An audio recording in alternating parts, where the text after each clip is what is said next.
Next gen astro நேயர்களுக்கு அடியேன் உங்கள் சிவயோகி சிவசக்திமான் சுவாமிகள் வணக்கத்தை தெரிவித்துக் கொள்கிறேன். இந்த பதிவில் ராகு கேது பெயர்ச்சி. ஆக்சுவலாக ராகு பெயர்ச்சி வாக்கிய பிரகாரம் ஏப்ரல் மாதம் பயிற்சி ஆகிடுச்சு, 26/4/2025. இருந்தாலும் திருக்கணித பிரகாரம் தான் நம்ம இப்போது ஃபாலோ பண்ணிட்டு வரோம். அதுவும் கரெக்டாக இருக்குது, அக்யூரேட்டாக இருக்குது அப்படின்று நேர்களாகி நீங்கள் தான் சொல்லிட்டு வரீங்க. ஸோ அந்த வகையில் வரக்கூடிய 18/5/2025 ஞாயிற்றுக்கிழமை திருக்கணித பிரகாரம் ராகு கேது பயிற்சி ஆகிறது. ராகு கேது பயிற்சி பற்றி சொல்லணும்னாக்கா, எப்படி குரு பயிற்சி முழு சூப்பராக இருந்து நல்ல விஷயங்களை செய்கிறாரோ, குரு பலம் வந்தால் எல்லாமே நடக்கும்னு சொல்லுவாங்க. குரு பார்க்க கோடி நன்மை சொல்லுவாங்க. அந்த மாதிரி இப்போது ராகு கேது ரெண்டு பேருமே இடமிருந்து பலமாக பயிற்சி ஆகக்கூடியவங்க. அவங்களுடைய பார்வை பலனும் இடமிருந்து பலமாக தான் இருக்கும். 3, 7, 11 இந்த 3 பார்வை பலன்களுமே ராகுக்கும் கேதுக்கும் உரியதாக சொல்லப்படுது. அதை பற்றி இப்போ நான் விளக்கமாக சொல்ல போகிறேன். முதல்ல பொது பலன் சொல்ல போகிறேன், அப்புறம் 12 ராசிக்கு உண்டான பலன் சொல்ல போகிறேன். நீங்கள் கவனமாக கேட்டு நடந்துக்கிட்டிங்கன்னா இந்த ராகு கேது பேச்சில் இருக்கிற கெடுபம் குறைஞ்சி நற்பல ஏற்படும் சொல்லிட்டு இப்போ என்னோட குருநாதர் வணங்குறேன். ஓம் குருப்யோ நம நற்பவி நற்பவி நற்பவி ஓம் காஞ்சிவாசாய வித்மிகே சாந்தரூபாய தேமிகே தன்னோ சந்திரசேகர பிரச்சோதயாத். என்னுடைய ஆத்மாதேவன் மகாகாலவன். ஓம் காளிகாசாய வித்மிகே மசான வாசின்ன தேமிகே தன்னோ அகோர பிரச்சோதயாத். இன்னும் உபாசன மகாவாராகி. ஓம் அகிஷத் வஜாய வித்மிகே சண்டகஸ்தாய தன்னோ வாராகி பிரச்சோதயாத். இப்போது பொது பலன் பார்க்கணும். அப்போது இதனால் வரைக்கும் ராகு பகவான் மீனராசியில் இருந்தார். அதே போல் கேது பகவான் கன்னிராசியில் இருந்தார். இப்போது வரக்கூடிய பயிற்சியில் மீனராசியிலிருந்து கும்பராசிக்கு ராகு பகவானும், கன்னிராசியிலிருந்து சிம்மராசிக்கு கேது பகவானும் பயிற்சி ஆகிறாங்க. இதனால் ஏற்படக்கூடிய பொது பலன்கள் என்னென்னு பார்க்கும்போது, இப்போது ராகு பகவான் சனியுடைய வீட்டில் வரார். சனி தான் ராகுக்கு தந்தை வழி உறவாக சொல்லப்படுது, தந்தை வழி உறவு. அப்போ அப்பேற்பட்ட அந்த கும்பராசியில் வரும்போது பல பிரச்சனைகள் நடக்கக்கூடிய வாய்ப்பு, வீட்லேயும் நாட்டிலையும் பிரச்சனைகள் வர்றது, எதிர்பாராத ஆபத்து, எதிர்பாராத விபத்துக்கள், போர் மீண்டும் பயமுறுத்தி பண்ணுறது, எந்த ஒரு விஷயம் எடுத்தாலும் அது பிரம்மாண்டமாக இருக்க போகக்கூடிய விஷயம், நல்லதாக இருந்தாலும் கெட்டதாக இருந்தாலும் இப்படி தான் நடக்க போகுது. இது பொதுவான பலனாக சொல்லப்பட்டிருக்கு. அதே மாதிரி கேது கன்னிராசியில் இருந்தார், புதனுடைய வீட்டில் இருந்தார். இப்போது சிம்ம ராசிக்கு சூரியனுடைய வீட்டில் இருக்கார். அப்போ சூரியனுக்கும் கேதுக்குமே பகை தான் சொல்லப்படுது. அப்போ 2 பேருமே பகை வீட்டில் தான் குடியமர்றாங்க.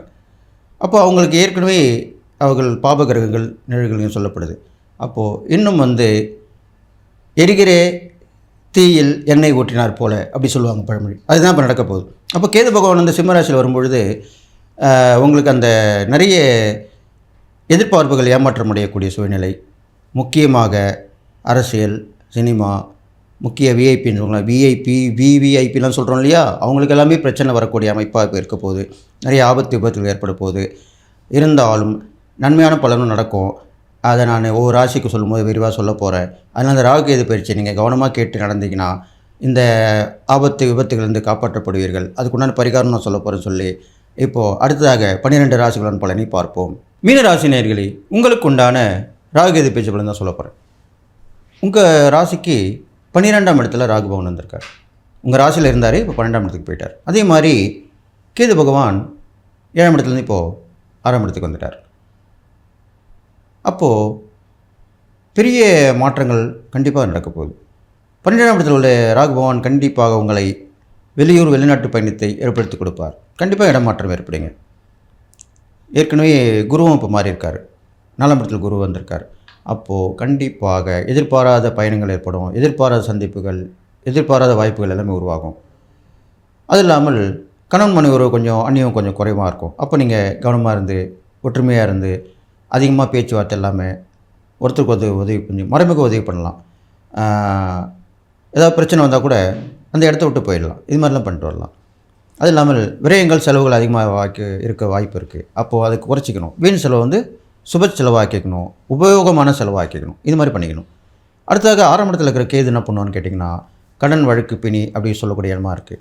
அப்போது கடன் வந்து கிடைக்கும். அந்த கடனை நல்ல விஷயத்துக்கு பயன்படுத்தணும். சில பேர் பார்த்திங்கன்னா கடன் வாங்குவாங்க, ஒரு ஒரு விஷயத்துக்கு தான் வாங்குவாங்க, ஆனால் வேறு ஒரு விஷயத்துக்கு போயிடும். அதை நீங்கள் என்ன பண்ணணும், கவனமாக முன்னெச்சரிக்கையாக இந்த கடன் வாங்கினா நம்ம இந்தந்த விஷயத்துக்கு பண்ணணும் அப்படின்னு சொல்லி எழுதி வச்சு அது மாதிரி பிளான் பண்ணி பண்ணணும். அதே மாதிரி உங்களுக்கு வழக்குகளும் ஏற்பட்டுருக்கும், அதுக்கு கொஞ்சம் பிரேக் ஆகும், முடிகிற மாதிரி இருக்கும், ஆனால் தள்ளி போகும். அப்போது நான் சொல்லக்கூடிய இறை பரிகாரங்கள் தான் பண்ணியிருந்தீங்கன்னா கண்டிப்பாக உங்களுக்கு வெற்றி கிடைப்பது நிச்சயமாக சொல்லப்படுகிறது.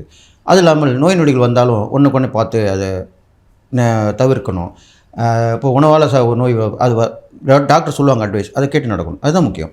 அது மாதிரிலாம் பண்ணிட்டீங்கன்னா கண்டிப்பாக நல்லா நடக்கும் போது சொல்லிட்டு, நீங்கள் எதிர்பாராத வெற்றி, எதிர்பாராத வாய்ப்புக்கு இந்த ராகுகேது பேச்சில் உங்களுக்கு கண்டிப்பாக ஏற்படும்னு சொல்லி, நீங்கள் இறைப்பறிகள் செய்யக்கூடிய இறைப்பறிகள் பார்க்கும்பொழுது முருகர் வழிபாடு ரொம்ப விசேஷமாக இருக்கப்படுது. நீர்நிலைகளில் இருக்கக்கூடிய முருகர் வழிபாடு பண்ணிட்டு வரலாம்.